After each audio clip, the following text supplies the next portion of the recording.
Shalom, selamat hari Minggu Bapak dan Ibu sekalian dan jemaat semuanya. Hari ini masih dalam suasana merayakan kenaikan Tuhan Yesus, kita kembali bersama-sama untuk beribadah. Kita akan berkumpul dalam satu keluarga untuk memuji dan menyembah Tuhan. Mari sama-sama kita akan memuji dan menyembah Tuhan.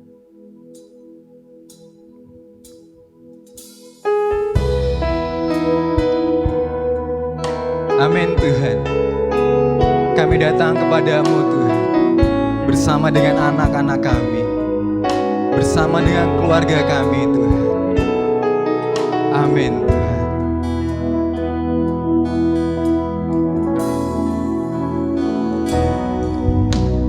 Roh Kudus hadir di sini, mengalir suci, perkara ajaib pun terjadi, kuasa mukjizat nyata, karena Roh Allah sedang bekerja. Roh Kudus hadir di sini,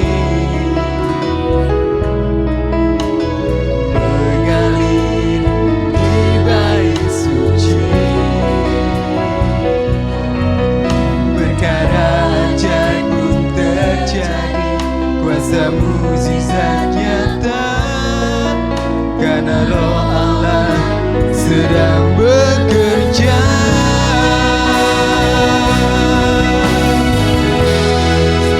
Oh, dan tiada yang sukar bila Roh Allah turut bekerja. Tiada yang bagi orang percaya, karena Roh Allah turut bekerja di antara kita.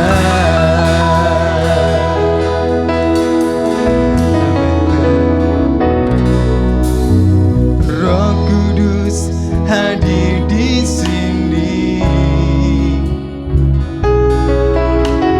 mengalir bait suci, perkara ajaib pun terjadi, kuasa mukjizat nyata, karena Roh Allah sedang bekerja. Tiada yang mustahil dan tiada yang sukar bila Roh Allah turut bekerja. Tiada yang mustahil bagi orang percaya, karena Roh Allah turut bekerja. Tiada yang mustahil dan tiada yang sukar bila Roh Allah turut bekerja. Tiada yang mustahil bagi orang percaya, Allah turut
Terima kasih Tuhan.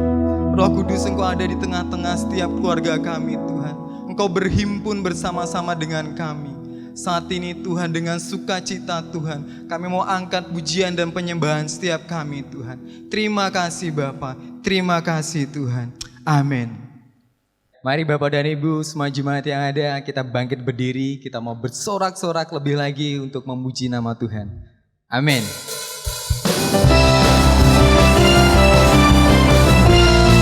Kau Tuhan Allah yang Maha Besar Tuhan. Kami memuji dan menyembah-Mu Tuhan.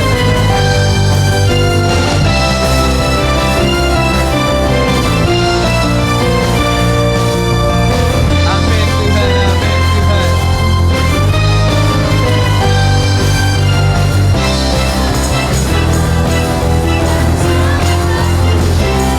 Dia lebih dahsyat dari segala Allah.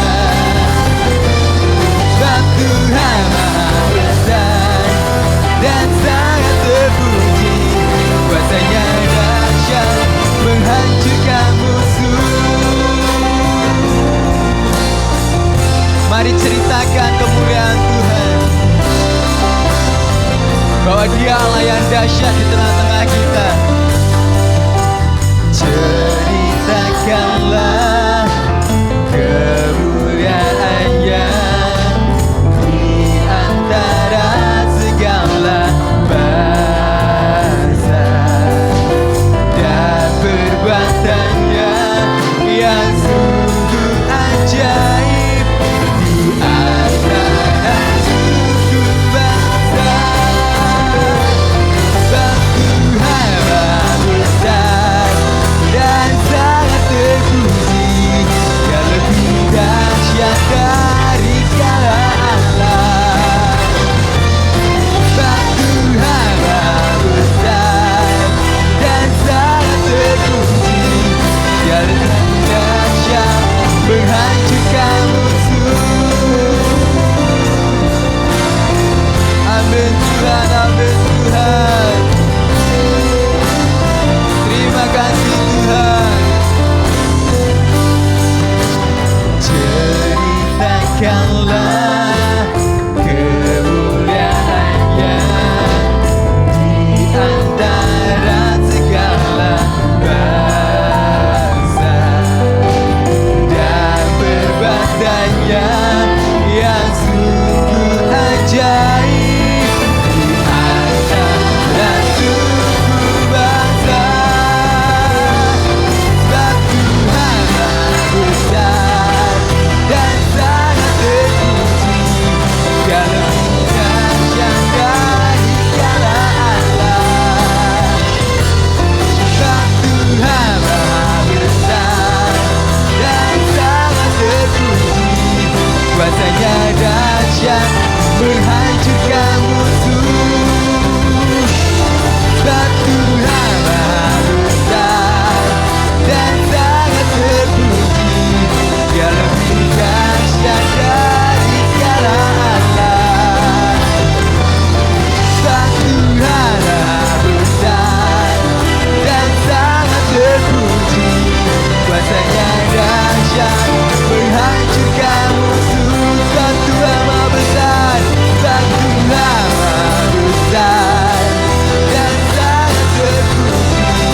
Dia lebih dahsyat dari segala Allah. Sebab Tuhan Maha Besar dan sangat terpuji. Kuasanya dahsyat menghancurkan musuh. Kuasanya dahsyat menghancurkan musuh. Kuasanya dahsyat, dahsyat, dahsyat, dahsyat, dahsyat, dahsyat, dahsyat, menghancurkan musuh. Amin Tuhan, amin Tuhan. Terima kasih Tuhan. Amin Tuhan, amin Tuhan. Kami percaya Tuhan, Roh-Mu di tengah-tengah setiap kami Tuhan. Terima kasih Tuhan, kami berhimpun bersama-sama Tuhan. Roh-Mu hadir di tengah-tengah kami Tuhan. Amin.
Bersuka oleh karena roh-Mu Tuhan. Sungguh Engkau Allah yang nyata Tuhan. Amin. Roh Kudus sejuta di tempat ini. Udah banyak yang ajaib memulihkan wajah. Roh Kudus sejuta bagi gereja, berbagi bahagia. Hari ini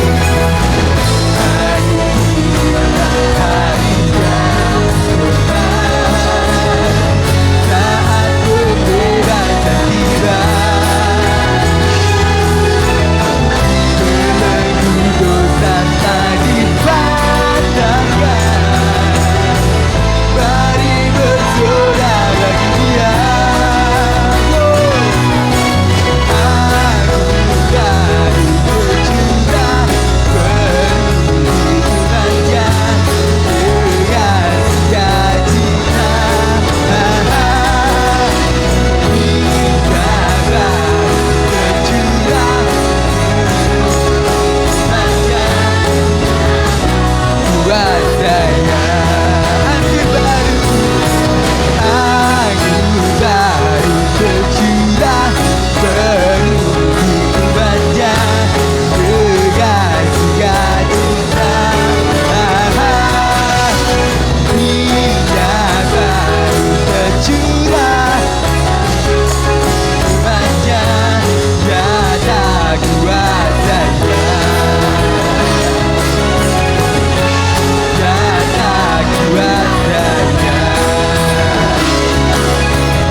Kuasanya, amin Tuhan, nyata kuasa-Mu Tuhan, amin Tuhan, oh yes Tuhan, amin Tuhan, amin Tuhan, amin Tuhan. Kami tahu Tuhan, kami adalah orang-orang yang Kau tentukan sebagai pemenang Tuhan, di tengah-tengah masa apapun yang kami hadapi Tuhan. Engkau telah menetapkan kami Tuhan sebagai pemenang. Kami tahu Engkau sendiri yang akan membuka jalan buat setiap kami Tuhan. Amin Tuhan. Terima kasih Tuhan. Terima kasih Tuhan. Nyatakan lebih lagi roh-Mu di tengah-tengah kami Tuhan. Amin Tuhan. Terima kasih Tuhan. Engkau yang lebih tahu cara untuk membuka jalanku. Engkau yang lebih mengerti. Amin. Amin Tuhan. Hidupku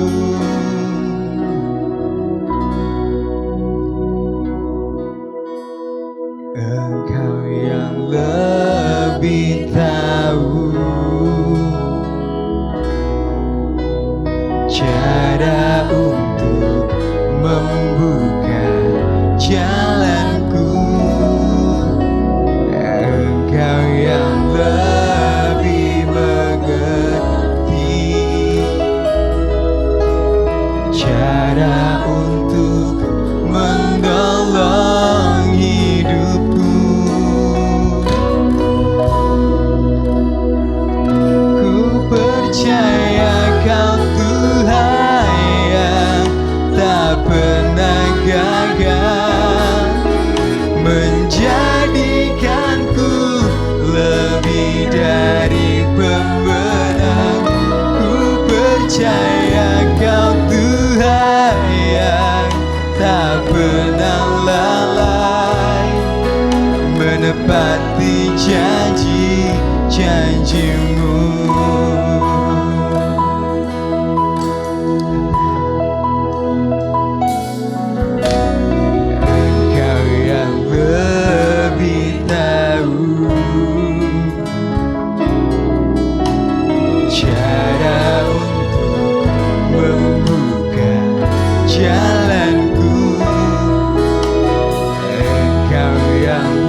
menjadikanku lebih dari pembenar.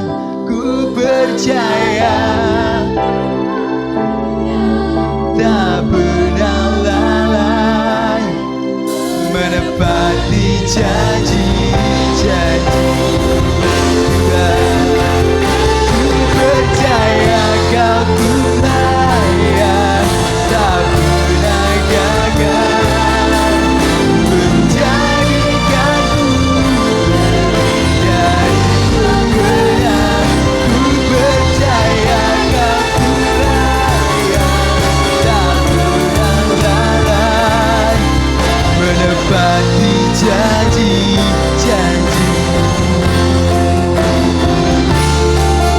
Menepati janji-janji.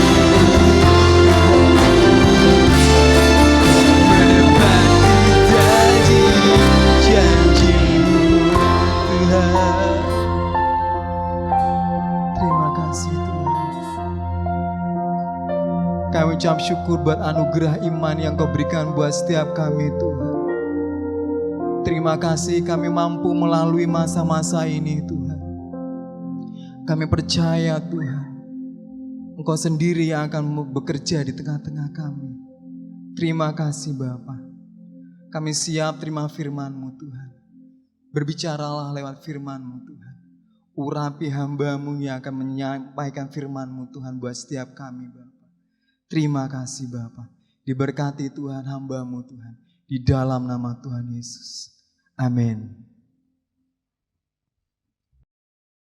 Shalom Bapak Ibu, saya sangat bersuka cita hari ini kita berjumpa kembali di dalam ibadah. Hari ini firman Tuhan akan berbicara tentang bertekun di dalam doa. Ya, Bapak Ibu, kalau kita mengenang peristiwa loteng Yerusalem, pesan Yesus Kristus sebelum naik ke surga kepada para muridnya yang tinggal di Yerusalem, yaitu untuk menantikan janji Bapa.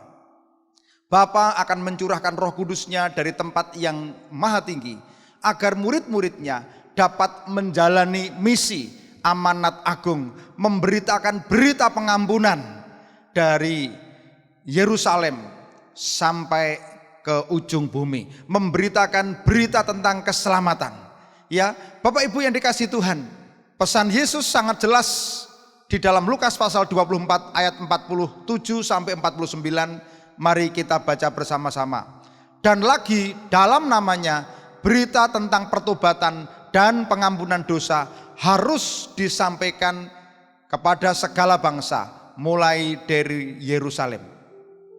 Dan kamu adalah saksi dari semuanya ini, dan aku akan mengirimkan kepadamu apa yang dijanjikan Bapakku. Tetapi kamu harus tinggal di dalam kota ini sampai kamu diperlengkapi dengan kekuasaan dari tempat tinggi. Ya. Dari ayat ini hal yang sama juga ditulis di dalam Kisah Rasul pasal 1 ayat yang keempat. Kita akan baca bersama-sama.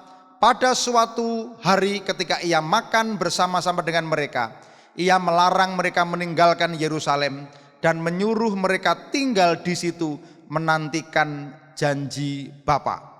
Selanjutnya disambung lagi di dalam ayat yang ke-8, tetapi kamu akan menerima kuasa kalau Roh Kudus turun ke atas kamu, dan kamu akan menjadi saksiku di Yerusalem dan di seluruh Yudea dan Samaria sampai ke ujung bumi. Iya. Setelah itu Yesus naik ke surga dengan disaksikan para muridnya. Dari apa yang diperintahkan Tuhan Yesus itu, para murid-murid taat. Ya, dia melaksanakan apa yang diperintahkan Tuhan Yesus. Dari mana kita tahu? Dari Kisah Rasul pasal 1 ayat 14, firman Tuhan berkata, mereka semua bertekun dan dengan sehati dalam doa bersama-sama.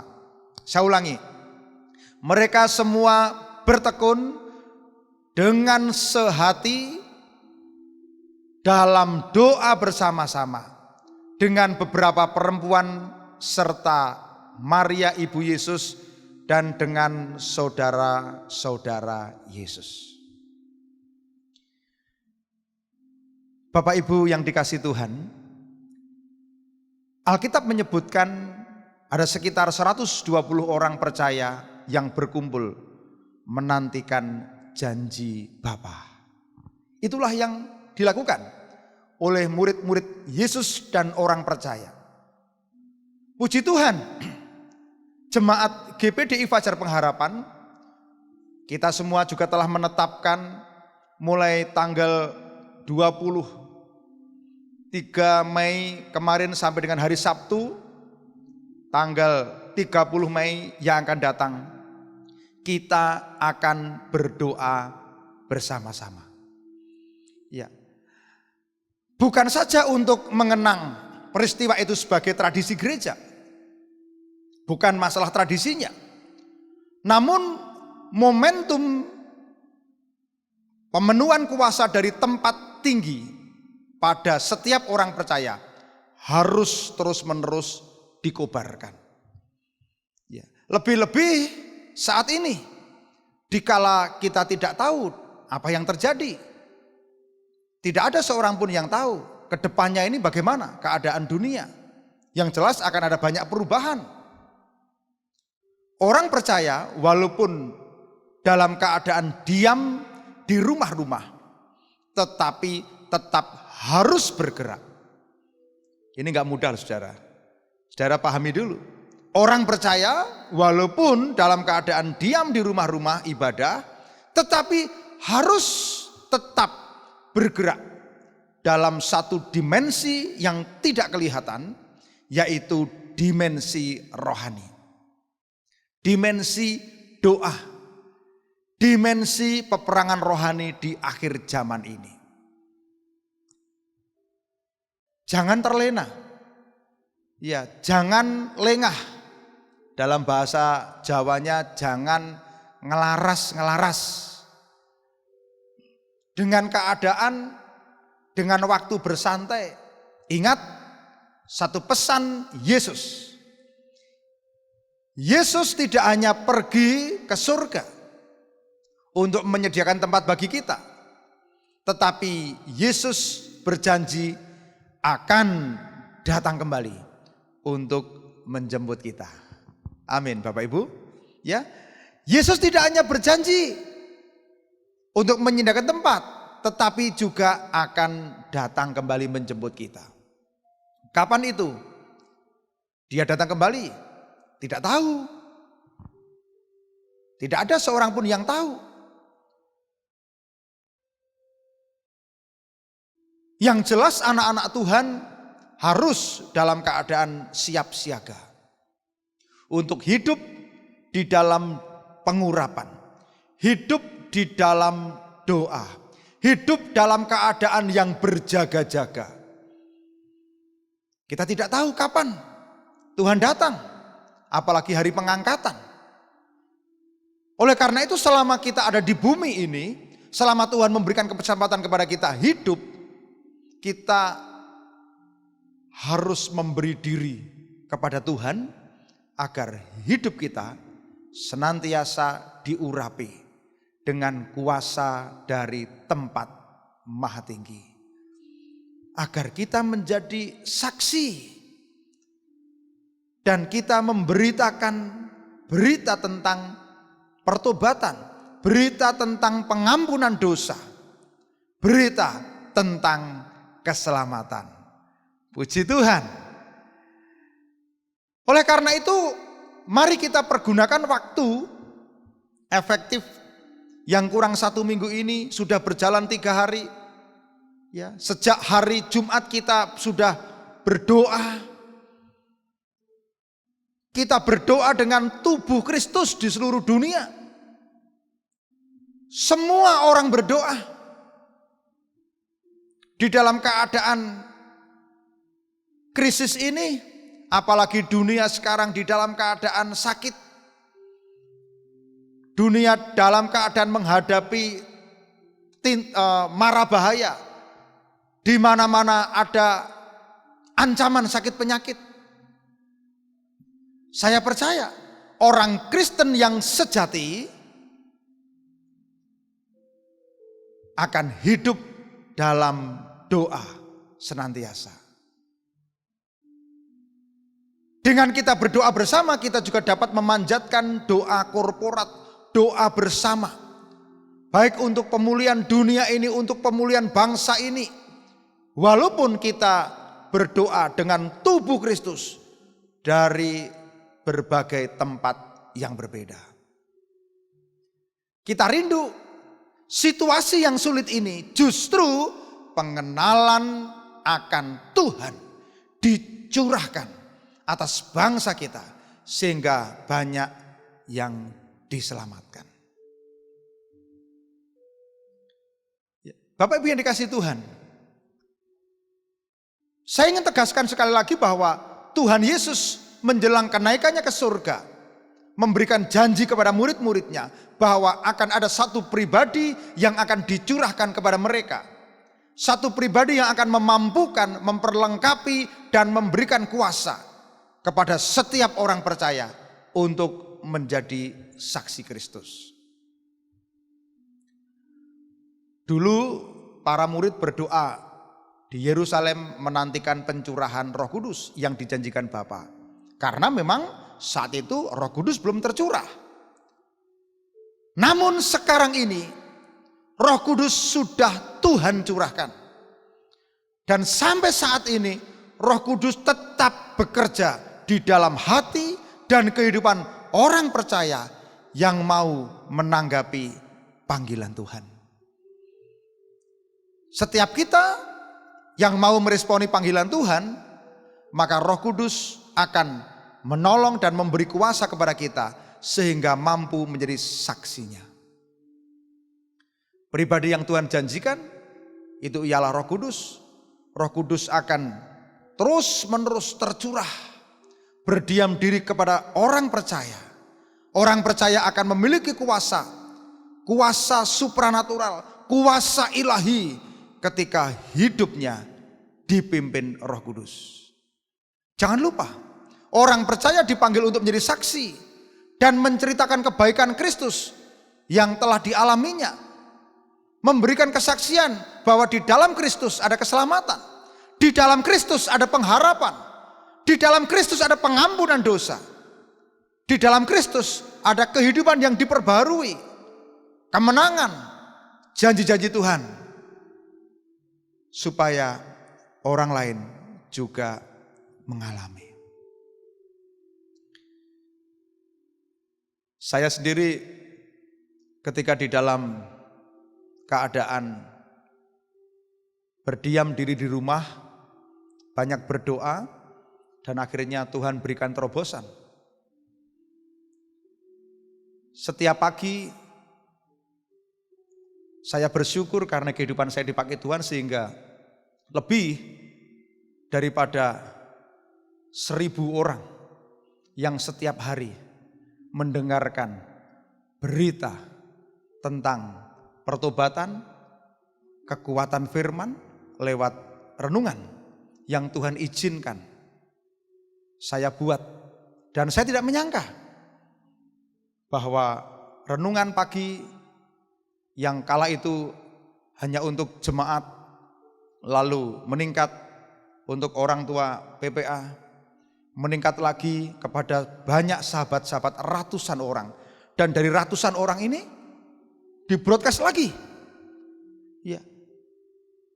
Oleh karena itu kita terus-menerus harus minta pengurapan Tuhan supaya dalam keadaan apapun hidup kita dipakai Tuhan. Jangan ada di antara kita yang menolak panggilan Tuhan. Mari kita menjadi saksi Kristus supaya jiwa-jiwa diselamatkan, supaya jiwa-jiwa dipulihkan, supaya jiwa-jiwa dikuatkan. Ini kerinduan dan isi hati Tuhan. Sehingga kita harus terus-menerus menceritakan ini. Dengan demikian mereka pun dapat mengalami kebaikan Tuhan. Ini semua kita lakukan tidak mungkin dengan kekuatan kita. Siapa kita ini? Kalau tidak ada pribadi penolong, Roh Kudus yang menolong, tidak mungkin kita dimampukan untuk menjadi saksi Kristus. Sangat penting. Oleh karena itu murid-murid dilarang untuk meninggalkan Yerusalem. Dia harus menunggu kuasa dari tempat yang maha tinggi supaya mereka mendapatkan kekuatan, kuasa dari Tuhan. Mari kita lihat. Saya yakin banyak di antara kita yang sudah mengerti ini, tapi ini saya ulang-ulang terus. Ya, doa itu apa? Doa adalah persekutuan dengan Tuhan. Bercakap-cakap, berkomunikasi dengan Tuhan. Doa itu merupakan berkat dan hak istimewa yang Tuhan anugerahkan kepada kita sebagai orang percaya. Saat kita berdoa, kita menundukkan diri, hati kita, memusatkan hidup kita, dan berserah penuh kepada belas kasihan dan kebaikan Tuhan. Dalam doa, kita memuji kebesaran Tuhan, kita mengagungkan Tuhan. Dalam doa kita juga bisa datang untuk mengaku kesalahan kita. Dalam doa kita juga bisa menaikkan permohonan atau permintaan kepada Tuhan. Dalam doa juga kita, jangan lupa, kita juga mengucap syukur kepada Tuhan. Alkitab mengungkap penuh dengan fakta bahwa doa itu sangat penting. Doa itu sangat efektif. Musa berdoa, laut di Berau terbelah dua. Elia berdoa, hujan tidak turun 3,5 tahun lamanya. Dan masih banyak lagi mujizat-mujizat yang saudara tentu bisa menyebutkannya. Ya, kita akan belajar mengapa kita harus berdoa. Yang jelas, yang pertama, mengapa kita harus berdoa? Tuhan sendiri menghendaki kita berdoa. Di dalam Efesus pasal 6 ayat yang ke-18, firman Tuhan berkata, dalam segala doa dan permohonan, berdoalah setiap waktu di dalam roh dan berjaga-jagalah di dalam doamu dengan permohonan yang tak putus-putusnya untuk segala orang kudus. Juga di dalam Lukas pasal 18 ayat 1, firman Tuhan menegaskan, Yesus mengatakan suatu perumpamaan kepada mereka dan menegaskan bahwa mereka harus selalu berdoa dengan tidak jemu-jemu. Iya, Tuhan menghendaki agar kita berdoa. Dan doa bukan merupakan aturan atau kewajiban. Jangan ada di antara saudara yang datang doa atau berdoa karena nggak enak sama istrinya, nggak enak sama suaminya, nggak enak sama anak-anaknya. Berdoa juga karena nggak enak sama pendetanya.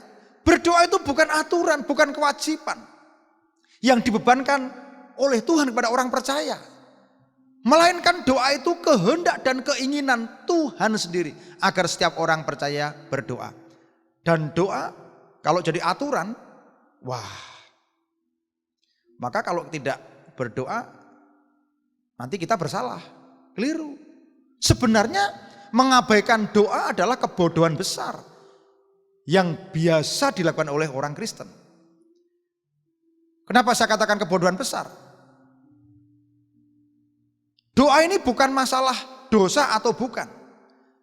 Tapi kalau tidak berdoa sebenarnya merupakan kerugian besar. Saya ulangi, orang yang tidak berdoa adalah merupakan kerugian besar. Karena berkat rohani yang Tuhan sediakan kepada orang percaya juga sangat besar. Jadi kalau nggak berdoa sebenarnya rugi sendiri. Karena doa merupakan kehendak Tuhan. Yang kedua, kenapa kita berdoa? Jawabannya agar kita semakin mengenal Allah.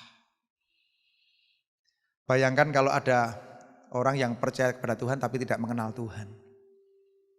Kesaksian Daud di dalam Mazmur pasal 25 ayat 14. Tuhan bergaul karib dengan orang yang takut akan Dia dan perjanjiannya diberitahukannya kepada mereka. kalau kita ini bergaul karib dengan Tuhan. Ya, sebagai pribadi yang sangat erat hubungannya. Pasti perjanjiannya, pasti hal-hal yang rahasia, pasti hal-hal yang luar biasa diberitahukan kepada kita sebagai orang percaya. Makanya kalau ada orang yang berdoa kepada Tuhan, semakin berdoa semakin mengenal Tuhan, semakin berdoa semakin mengenal, semakin berdoa semakin karib dengan Tuhan. Maka gampang saja, semua yang menjadi rahasia Tuhan, semuanya menjadi perjanjian-perjanjian Tuhan diberitahukan. Jangan heran kalau banyak orang yang berdoa, bergaul karib dengan Tuhan, dekat dengan Tuhan, hidupnya selalu ada dalam tuntunan Tuhan. Tidak tersesat, tidak banyak salah melangkah, tidak usah mengalami banyak padang gurun. Karena orang yang dekat dengan Tuhan, bergaul karib dengan Tuhan, semua perjanjiannya diberitahukan. Ya. Tentu pengenalan akan Allah ini melibatkan pemahaman akan kebenaran firman Tuhan. Maka dari itu doa juga tidak boleh dipisahkan dengan kebenaran firman Tuhan. Kenapa? Karena komunikasi itu pasti terjadi karena dua arah. Tuhan berbicara kepada kita melalui firman-Nya. Bisa juga Tuhan berbicara kepada kita secara khusus, diberikan kepada orang dengan audible, mendengar suara Tuhan, bisa saja. Tapi secara umum Tuhan berbicara melalui firman-Nya. Sementara kita berbicara kepada Tuhan melalui doa. Ini luar biasa. Saudara, yang ketiga, kenapa kita harus berdoa? Yang ketiga yaitu karena iblis sedang berusaha menghancurkan orang percaya. Di dalam 1 Petrus pasal 5 ayat 8, sadarlah dan berjaga-jagalah, lawanmu si iblis berjalan keliling sama seperti singa yang mengaum-aum dan mencari orang yang dapat ditelannya. Perintah Tuhan, berjaga-jagalah. Berjaga-jagalah berarti apa? Berarti berdoa. Saudara, demikian juga kalau kita lihat Lukas pasal 22 ayat 31-32. Firman Tuhan berkata, Simon, Simon, lihat iblis telah menuntut untuk menampi kamu seperti gandum. Tetapi aku telah berdoa untuk engkau, supaya imanmu jangan gugur. Dan engkau, jika engkau sudah insaf, kuatkanlah saudara-saudaramu. Ini bukti, iblis menginginkan anak-anak Tuhan hancur. Anak-anak Tuhan dihancurkan oleh iblis. Tetapi melalui doa, itu tidak akan terjadi. Bapak Ibu, saudara yang dikasihi Tuhan, sejak kita menjadi orang Kristen atau murid Kristus, kita menjadi sasaran dan target utama iblis. Setan akan melakukan segala cara untuk menghancurkan orang Kristen tanpa ampun. Itulah sebabnya Tuhan sangat menginginkan kita berdoa demi kebaikan kita, agar kita dapat terhindar dari jerat iblis. Berdoalah supaya kamu jangan masuk dalam pencobaan. Saya yakin ada banyak orang masuk dalam pencobaan karena kurang doa. Mari kita lihat bagian yang keempat. Kenapa kita harus berdoa? Karena adanya kebutuhan. Yakobus 4 ayat 2 dikatakan, kamu mengingini sesuatu tetapi kamu tidak memperolehnya. Lalu kamu membunuh, kamu iri hati, tetapi kamu tidak mencapai tujuanmu. Lalu kamu bertengkar, lalu kamu berkelahi. Kamu tidak memperoleh apa-apa karena kamu tidak berdoa. Sebenarnya alasan ini bukan alasan yang utama. Bukan. Namun Tuhan mengizinkan. Kalau kita meminta atau memohon sesuatu yang berkaitan dengan kebutuhan kita.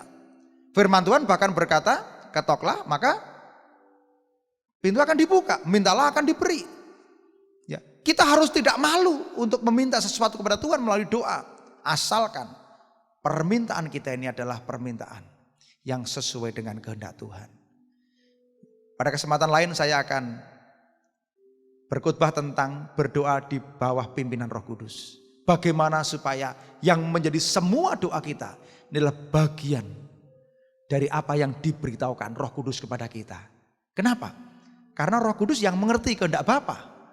Jadi ketika Roh Kudus memberitahu kepada kita sesuatu yang kita doakan, pasti akan sesuai dengan keinginan Bapa.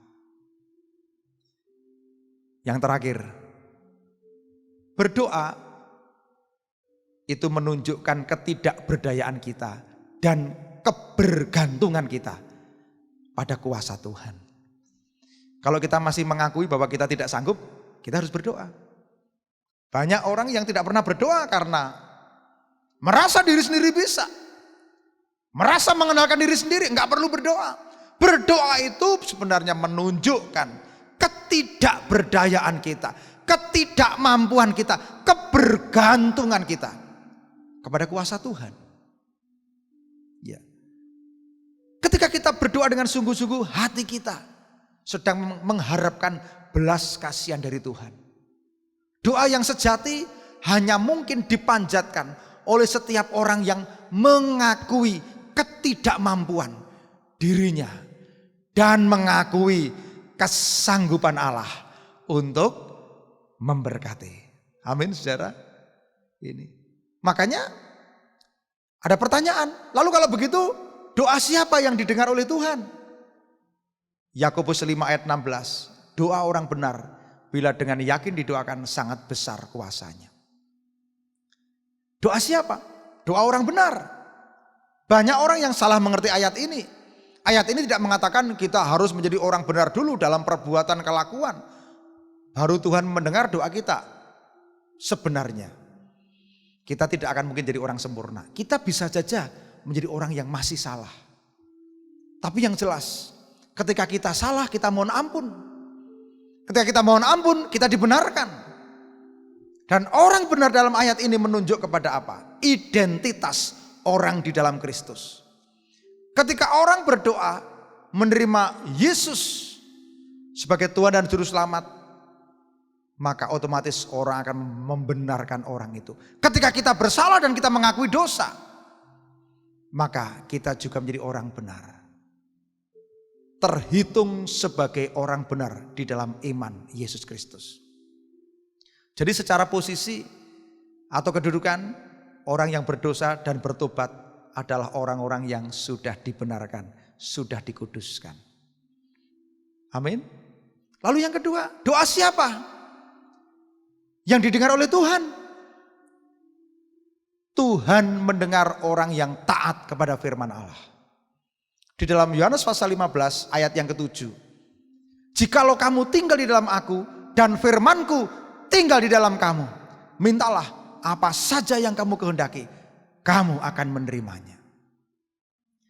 Ketaatan adalah bukti kita ini sungguh-sungguh mengasihi Tuhan.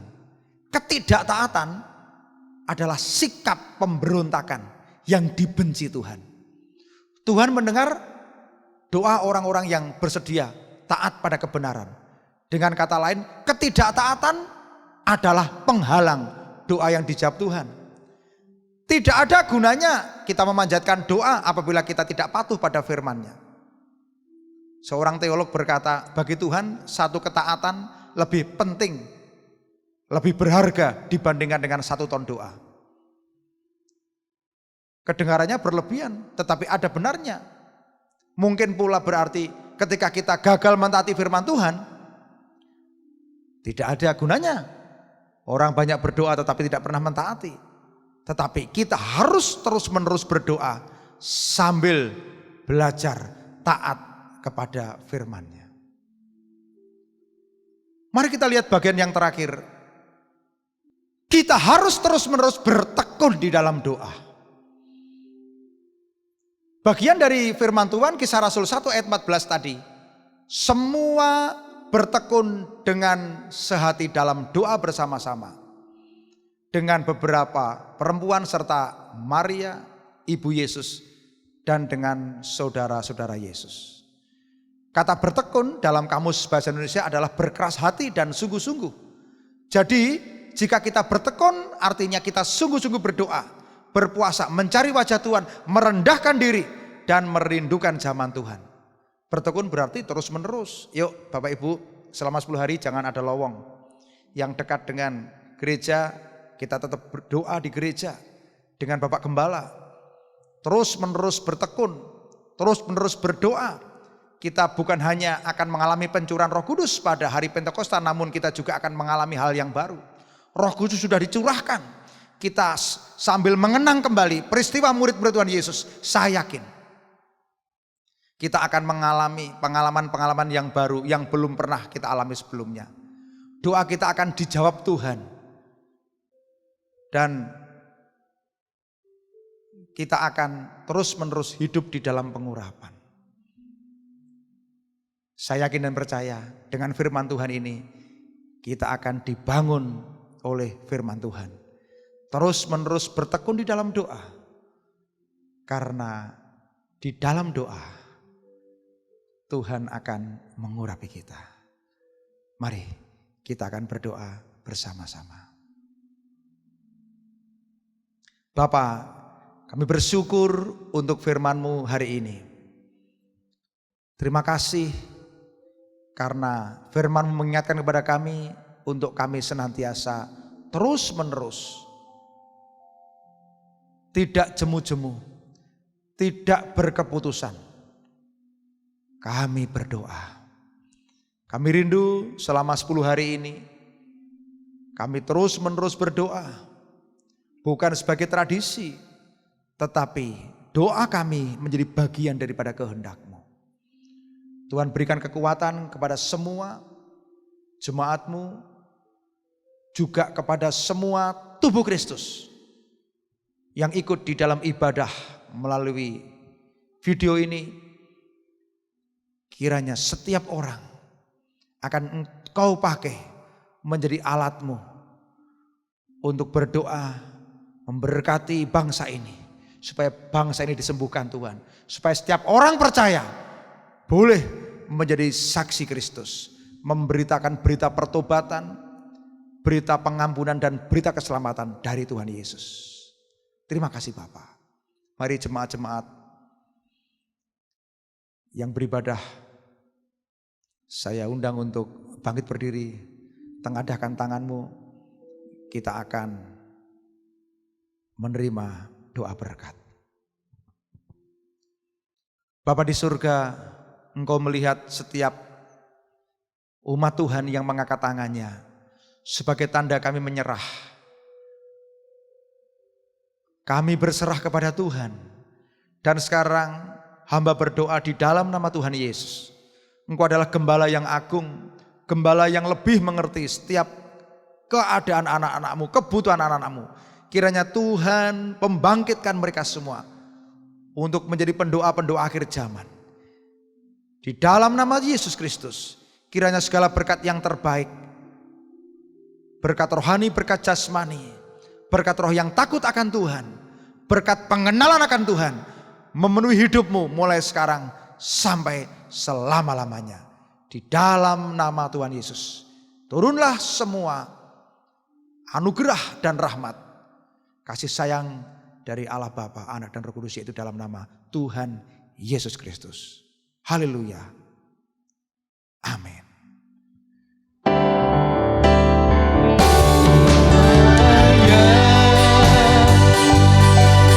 Engkau memberkati aku berlimpah-limpah dan